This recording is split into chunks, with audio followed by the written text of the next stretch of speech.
अगर कोई आपको नीचा दिखाना चाहता है तो इसका मतलब है कि आप उससे पहले से भी ऊपर है। जिंदगी जीने के लिए मिली है। इससे लोग क्या सोचेंगे, यह सोचने में बर्बाद मत करें। किसी के बुरे वक्त में उसका हाथ को सहारा दें, उसे हिम्मत, क्योंकि बुरा वक्त बुरे समय में चला जाएगा, लेकिन वह आपको जिंदगी भर दुआ देता रहेगा। मनुष्य सुबह से शाम तक काम करके उतना नहीं थकता जितना चिंता और क्रोध के एक क्षण में थक जाता है। संबंध परमात्मा से अच्छे बना है तो तुम्हें किसी की जरूरत नहीं पड़ेगी। तुम खुद सबकी जरूरत बन जाओगे। सलाह देने तो हजारों आते हैं, लेकिन जब साथ देने की बारी आती है तो केवल भगवान आते हैं। जीतने के बाद तो सारी दुनिया गले लगाती है, क्योंकि जो आज आपके साथ है उस कल आपके खिलाफ हो सकते हैं। बिना मतलब के कोई आपकी इज्जत नहीं करेगा, लेकिन खुद को इतना काबिल बनाओ कि लोग बिना मतलब के भी आपका इज्जत करें। भगवान कहते हैं, सोने से पहले तुम सबको माफ कर दिया करो और तुम्हारे जागने से पहले मैं तुम्हें माफ कर दूंगा। भगवान ऑक्सीजन की तरह हैं, जिन्हें आप देख नहीं सकते, लेकिन उसके बिना रह नहीं सकते। कोई और तुम्हारी मदद नहीं कर सकता। अपनी मदद स्वयं करें। आप खुद के सबसे अच्छे मित्र हैं और सबसे बड़े दुश्मन भी। इंसान तब समझदार नहीं होता जब वह बड़ी बातें करने लगे, बल्कि समझदार तब होता है जब वह छोटी छोटी बातों को समझ लेता है। आप किस समय सही थे इसे कोई याद नहीं रखता है, लेकिन आप किस समय गलत थे इसे सब याद रखते हैं। सब दुख दूर होने के बाद ही मन प्रसन्न होगा, यह आपका भ्रम है। मन प्रसन्न रखो, सब दुख दूर हो जाएंगे, यह हकीकत है। किसी भी व्यक्ति की कोई भी बात सलाह देने तो हजारों आते हैं, लेकिन जब साथ देने की बारी आती है तो केवल भगवान आते हैं। जीतने के बाद तो सारी दुनिया गले लगाती है, क्योंकि जो आज आपके साथ है उस कल आपके खिलाफ हो सकते हैं। बिना मतलब के कोई आपकी इज्जत नहीं करेगा, लेकिन खुद को इतना काबिल बनाओ कि लोग बिना मतलब के भी आपका इज्जत करें। भगवान कहते हैं, सोने से पहले तुम सबको माफ कर दिया करो और तुम्हारे जागने से पहले मैं तुम्हें माफ कर दूंगा। भगवान ऑक्सीजन की तरह हैं, जिन्हें आप देख नहीं सकते, लेकिन उसके बिना रह नहीं सकते। कोई और तुम्हारी मदद नहीं कर सकता। अपनी मदद स्वयं करें। आप खुद के सबसे अच्छे मित्र हैं और सबसे बड़े दुश्मन भी। इंसान तब समझदार नहीं होता जब वह बड़ी बातें करने लगे, बल्कि समझदार तब होता है जब वह छोटी छोटी बातों को समझ लेता है। आप किस समय सही थे इसे कोई याद नहीं रखता है, लेकिन आप किस समय गलत थे इसे सब याद रखते हैं। सब दुख दूर होने के बाद ही मन प्रसन्न होगा, यह आपका भ्रम है। मन प्रसन्न रखो, सब दुख दूर हो जाएंगे, यह हकीकत है। किसी भी व्यक्ति की कोई भी बात बुरी लगे तो दो तरह से सोचो। यदि व्यक्ति महत्वपूर्ण है तो भूल जाओ और बात महत्वपूर्ण है तो व्यक्ति को भूल जाओ। रिश्तों का संबंध सिर्फ रक्त से नहीं होता। जो मुसीबत में हाथ थाम ले उससे बड़ा कोई रिश्ता नहीं है। भगवान कहते हैं तुम सब कुछ मुझे सौंप दो, सारा दर्द परेशानी, और बिल्कुल हल्के होकर मुझे याद करो। धीरे धीरे तुम्हारा जीवन बदल जाएगा। हर रोज रात को सोने से पहले भगवान को अपनी पूरी दिनचर्या बता के सोए।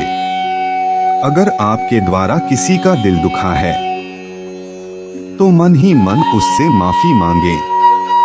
अगर आपका किसी ने दिल दुखाया है तो उसे माफ करके सारी चिंताएं भगवान को सौंपकर सो जाएं। यकीन मानिए इससे आपकी जिंदगी खुशनुमा बन जाएगी। क्रोध बोला हुआ एक शब्द इतना जहरीला हो सकता है कि आपकी 1000 प्यारी बातों को 1 मिनट में नष्ट कर सकता है। सबको हंसाना लेकिन किसी पर भी हंसना मत। सबके दुख बांटना लेकिन किसी को दुखी मत करना। सबकी राह में दीप जलाना लेकिन किसी का दिल जलाना मत। यही जीवन की रीत है। जैसा बोओगे वैसा ही पाओगे। दुआएं और प्रार्थनाएं असंभव को भी संभव बना देती हैं। ईश्वर को न हमारे धन की जरूरत है न धन की, उसको तो बस पवित्र मन की जरूरत है। इसलिए वह हमें कुछ भी छोड़ने के लिए नहीं कहता, बस कहता है बच्चे मन से विकार छोड़ो, गंदी विचार छोड़ो। जो आने वाला है वह हमेशा गुजरे हुए कल से बेहतर होगा। यही एक सोच आपके जीवन में कभी निराशा नहीं होने देगी। झूठ कितना अजीब है, खुद बोलो तो अच्छा लगता, दूसरे बोले तो गुस्सा आता है। खुशियां चाहे किसी के साथ भी बांट लो, और गम हमेशा भरोसेमंद इंसान के साथ ही बांटना चाहिए। जीवन में समय चाहे जैसा हो, परिवार के साथ रहो तो सुख बढ़ जाता है, दुख हो तो बंट जाता है। सच्चा मित्र वही है जो बुरे समय में भी आपके साथ खड़ा हो।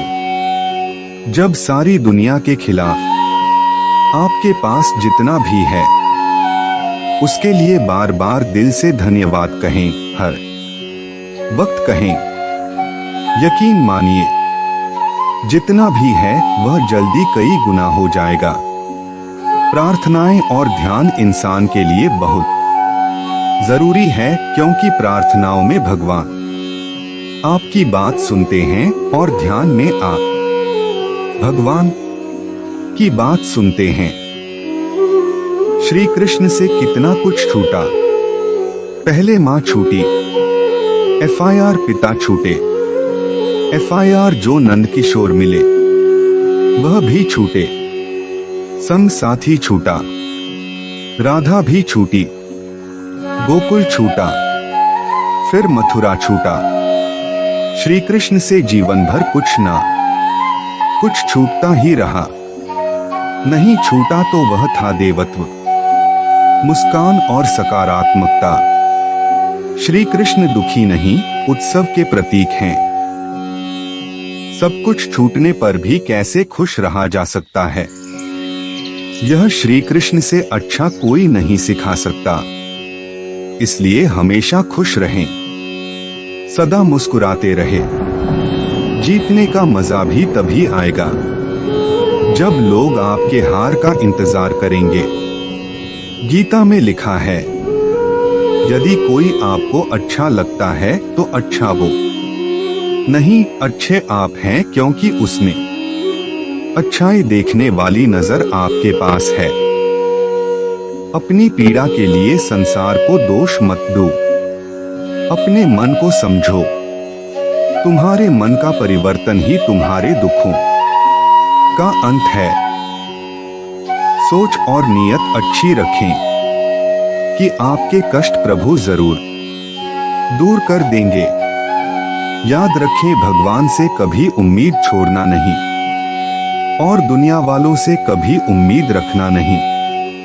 सुख दुख एक सिक्के के दो पहलू, जहां सुख होगा वहां दुख होगा, जहां दुख होगा वहां सुख भी होगा। इसलिए सुख दुख के बारे में बिना सोचे निरंतर अपने लक्ष्य को प्राप्त करने के लिए प्रयास करते रहना चाहिए।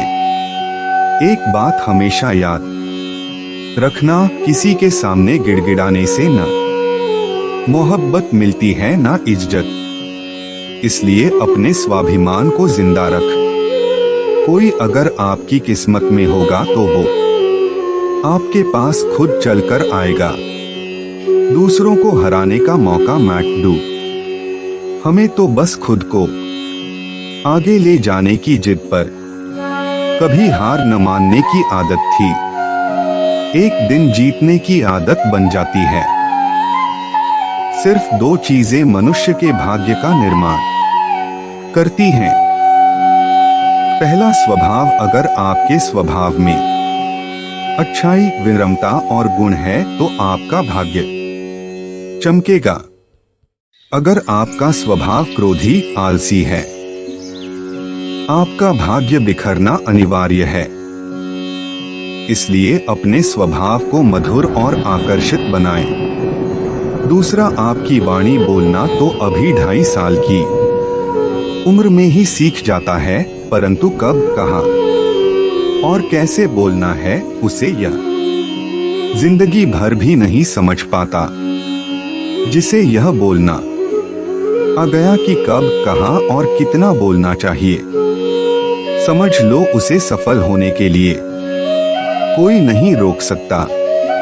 पिता से बड़ा कोई सलाहकार नहीं, माँ की छाव से बड़ी कोई दुनिया नहीं, भाई से अच्छा कोई भागीदार नहीं और पहल से बड़ा कोई शुभचिंतक नहीं। इस मतलबी दुनिया से कोई मतलब ना रखो और मतलब रखना है तो अपने मतलब से मतलब रखो। दुआएं मांगने से किसका भला होता है? मिलता तो वही है जो हमने बोया होता है। तुम नीचे गिर के देखो, कोई नहीं आएगा उठा ले, तो जरा और करके देखें, सब आएंगे, गिना जाएगा। एक बात हमेशा याद रखना, अगर शराब की दुकान पर बैठकर दूध पियोगे तो तुम्हें शराबी का ही दर्जा मिलेगा और किसी मंदिर में बैठकर पानी भी पियोगे तो तुम्हें एक संत का दर्जा दिया जाएगा। इसलिए आप किसके साथ उठते बैठते हैं एक मायने रखता है। दोस्तों, आशा करता हूं कि आपने इस वीडियो से बहुत सारे सीख ली है। वीडियो को लाइक एंड शेयर करें और चैनल को सब्सक्राइब जरूर करें।